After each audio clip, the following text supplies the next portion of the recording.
Welcome to the deep dive. We cut through the noise to get you what you need. Today, we're diving into, well, the really crowded world of e-commerce marketplaces, our mission, to pull out the practical tips, the crucial insights from our sources on how your brand can actually stand out, in places like Amazon, eBay, Etsy. Exactly, because just having a listing up there these days, that's not going to cut it. Rising above all that volume, that's essential. So we'll be exploring some core strategies, how brands can, genuinely connect. Okay, let's unpack this then. The first big thing, the sources keep coming back to it, is building a strong brand. Now, okay, it sounds straightforward, but what were the specific things they highlighted, beyond just a logo, I mean? How do you create that personality, that trust, online?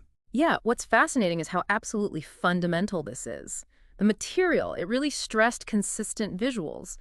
Not just professional product photos, but things like lifestyle shots, seeing the product in use. One source even mentioned how brands using, say, authentic lifestyle images, maybe even customer photos, saw way higher engagement. And crucially, it's about that customer service feeling personal, turning a sale into, well, something more lasting, a relationship. Right, so you build that foundation, trust, personality, got it. But then how do potential customers actually find you amidst all that digital noise? The sources seem to pivot pretty quickly to optimizing your product listings. It's like your digital storefront window, isn't it? That first impression. It absolutely is. And beyond just the basics, the critical things, clear titles, obviously, but optimized with keywords people actually search for. The research highlighted using long-tail keywords. Those longer, more specific phrases, they often convert better because, well, the buyer kind of knows what they want already. Pair that with really high-quality images, maybe infographics or showing different angles, different uses, and descriptions that focus on benefits, not just features. Tell a story. Don't just, stuff keywords in there. Think about why someone is searching. Okay, compelling listings get people clicking. Then customer reviews. They seem absolutely paramount. It's not just stars, is it? It's credibility, social proof. But what about when you get a bad review? That can feel like a punch to the gut for a brand, right? How do the sources suggest handling that? Well, connecting this to the bigger picture. Positive reviews show real people liked your product.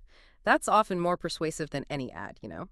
Encouraging feedback just by providing great service, that's step one. But negative feedback, the sources were really clear, address it professionally, show you want to fix it. Doing that actually builds trust. It shows potential customers you're responsive, that you care, you can turn it around. Interesting. So even a negative can become a positive if handled right. Okay, so reviews build trust, but then the tricky bit, pricing. A lot of brands, especially smaller ones, might think, I just need to be the cheapest, or maybe ads are too expensive for me.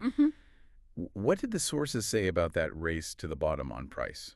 Yeah, it's definitely risky. The sources really emphasize shifting the focus to value. If your price is higher, you need to justify it. Better quality, unique features, amazing customer service. Make it clear why it's worth it. Now, discounts and promotions, they have their place. They can grab attention. But use them strategically, like limited time offers, maybe bundles, not just constant low prices as your main selling point. Right. Focus on value, not just price. Makes sense. So finally, ads. In this crowded space, why isn't just, being discoverable organically enough anymore? Why the need to invest in ads, especially if margins are tight? Organic reach is vital, absolutely, but it's often just not enough to cut through all the noise today. The sources showed how sponsored ads, say, on Amazon, or even reaching out via Facebook ads, can give you a significant visibility boost, like immediately.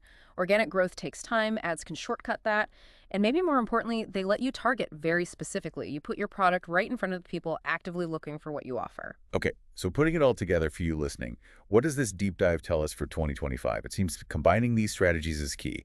Building that distinct brand, carefully optimizing listings for search and for people, really using reviews smartly, done at pricing for value, and then, yes, investing wisely in targeted ads. That seems to be the path to stand out, deliver value, and actually grow. Which, raises a really important question to leave you with. Given how fast e-commerce changes, how fast customer expectations shift, how will you continuously adapt? How will you keep applying these strategies, making sure they work together to ensure your brand succeeds not just now, but long term?